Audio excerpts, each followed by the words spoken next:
What's up, everybody? It's Monkey Mike back again. Thanks for being here. And today I'm back with the Turbo Miata, and I have some springs to put in. Now, I will warn you, as you can see by the tree moving around, it's a little windy today, so I'm gonna do my best to avoid having the wind cause an issue with the video, but I wanted to get this done. So everything's all broken as far as I'm concerned. It's good to go. If you're seeing this video, hopefully you saw the Miata Wink video.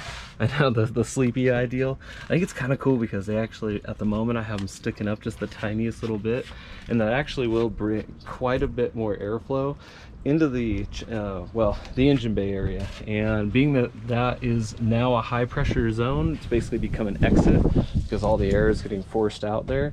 It's kind of nice to have a little bit more air coming in, even if it is, it's not really taking it away from the radiator because it's already coming up and over the car. So shouldn't cause any type of real drag issues. If anything, it might push the front end down just slightly, which would be kind of cool. But let's get back to the meat and potatoes. Right now, I need to take off the wastegate actuator cap, and that's just going to be taking these off. So give me a minute, I'm not going to bore you with it. Alright, so the actuator is taken apart. As you can see, the diaphragm and the cap are sitting here with some screws. That brings us over here to my little nifty table with stuff. We have this map here that tells us basically our rod length. I did a rough measurement. It should be around 3/8 of an inch, so you know, between 8 and 9 millimeters ish. And I was thinking about selecting the yellow one. Now, the only thing I'm a little questionable about, and this is definitely the first time I've done this spring here, I need to hook up the boost gauge to make sure exactly, but from what I saw, it was gated at 6 psi. And that was using Tuner Studio and the map sensor. This spring is, well, it's really tough, and I'm thoroughly confused about how that's working. So this here is what they want us to use as the actuator deal. Now, I'm thinking that actually, when you see the depth of this, I think it pre-compresses the spring, and so I'm gonna give this one a try, just like the stuff that comes in the kit. And then this is for the bottom of the spring, and like I said, I'm gonna go for this yellow one here, but I don't know, I have this doubt that I don't feel like it's gonna make a whole lot more pressure, but seeing the distance here, it's going to make up. So rather than it sitting here, in order to make that same height, when it was in here, it'd have to be crushed down like that, and that does feel like quite a bit of spring tension, and that would bring us around to the 15 to 17 psi range. I think it's dumb to run the 9-ish there. If it is too much for some reason, then we'll just pull it out and we'll change it. But the pressure, the base pressure says 12 psi. Typical rod movement's about 5 millimeters. And you know what? I'm ready to just really give this thing the beans. And I think that the system is good for about 18 as we sit. We may run out of fuel pump. I need to put in the DW200. So if for some reason I do run out of fuel, then I'll just put in a bigger fuel pump, or we'll drop down the spring. It's really not that difficult. There's a stupid fly. Oh my God. Only thing that sucks about being hot in the desert is the minute you get sweaty, there's flies everywhere. All right, I'm gonna get back to doing this. All right, well, our little blue nipple's installed. I think I had a little bit too tight there, because there we go. That looks better. And now we just need to jam the cap back on, screw it back in, go give her a test run and see how ridiculous it is. Hopefully there's enough fuel. All right, so as you can see, we're back. I'm gonna give you guys a little bit of a cold start, even though it's not cold at all. It's like 100-some degrees outside. But we're gonna run to the parts store. I wanna see if I can find just like a random boost gauge that we can install. I have the one that you'll see here in a minute that's an old Banks one from a truck that I have, but I want that for my truck. And honestly, I don't have the line for it, so we need to go and see if we can find the line anyways. But I'm gonna go ahead and sit you down, and we'll get the, you know, this fake ass cold start. I love the sleepy eye. That's so awesome. Call me lame, but I love it.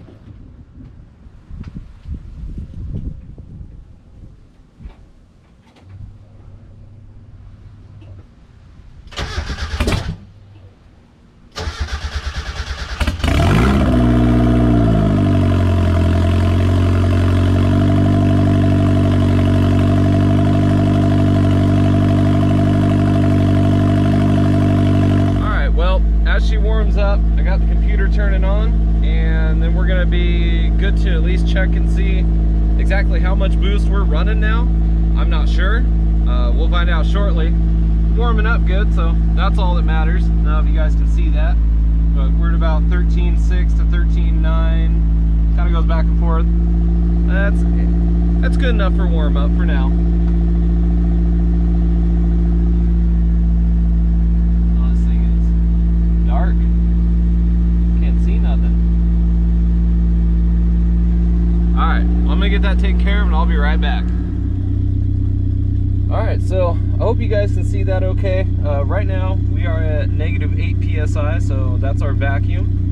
Inlet temps at 108 or 106 while we're sitting here. Coolant temps 171.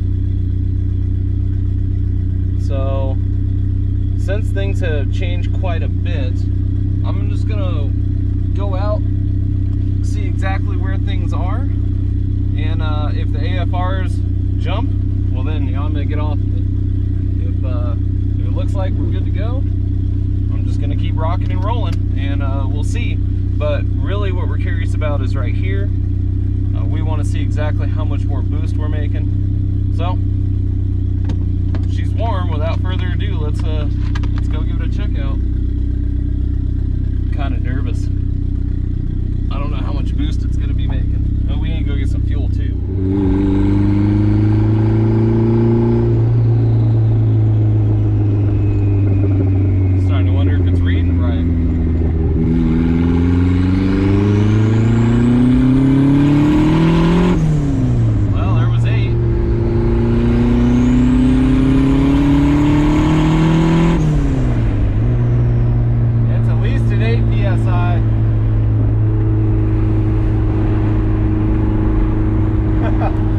This guy, look at this guy.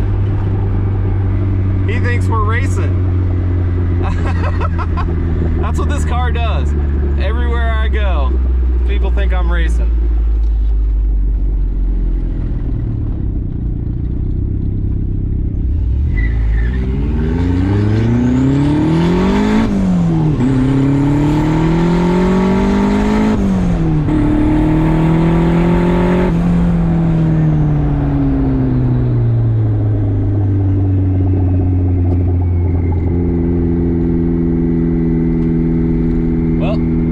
Idea how many psi that was, but I wasn't gonna let him run like that.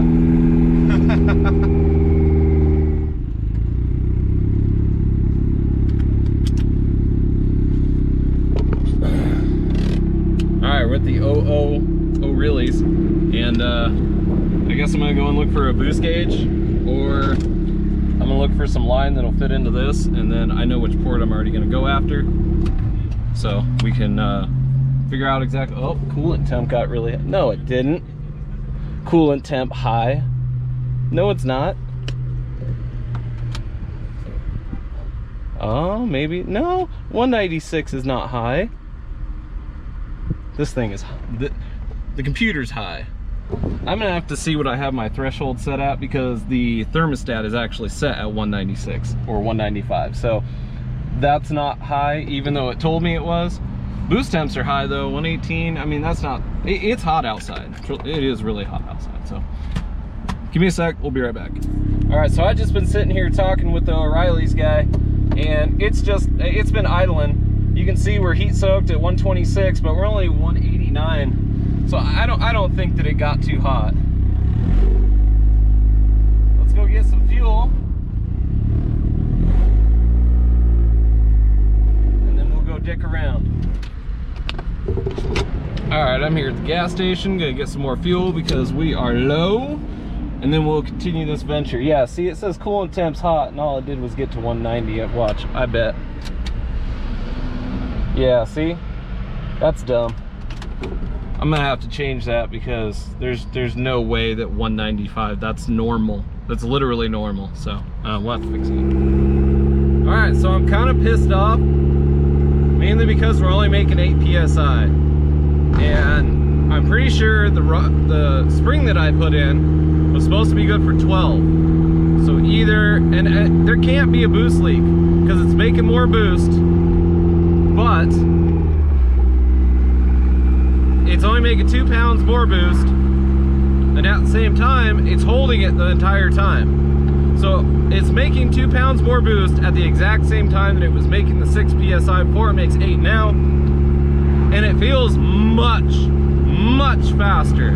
I did play with the tune a little bit, added some fuel, took some fuel, played with some timing. It definitely feels a lot better. Problem I got is it's only 8 PSI, man. Like, we need more than 8 PSI. I was hoping for like 12 to 16. Well, let's go ahead and get home. We'll get that boost boost gauge in, and then I think I'm gonna buy one of those shitty manual boost gauges first, and then we'll plumb the back valve. I don't know, man. But let me give you a little.